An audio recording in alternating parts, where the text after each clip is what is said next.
আরে ভাই, জীবনে এত চিন্তা করে কোনো লাভ আছে? ঠকলে ঠকজি, তবে আশেপাশে থাকা কিছু কিছু আপন মানুষগুলোরে কিন্তু ঠিকই চিনতে পারছি। তাছাড়া আমার পরিবার আমার এই শিক্ষায় বড় করছে যে প্রয়োজনে নিজে ঠইকা যাইবা, তারপরও তোমার দ্বারা কোনো মানব জাতির যাতে ঠগ না হয়, এতটুকু কথা সর্বদাই মাথায় রাখবা।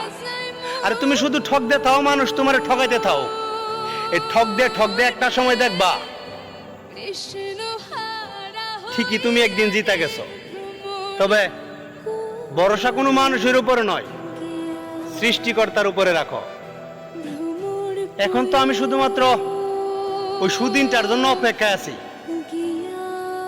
কোন দিন আমার ওই সুদিনটা আইব, যেদিন কিনা আমি হাইরা যাই জিতা যামু ইনশাল্লাহ।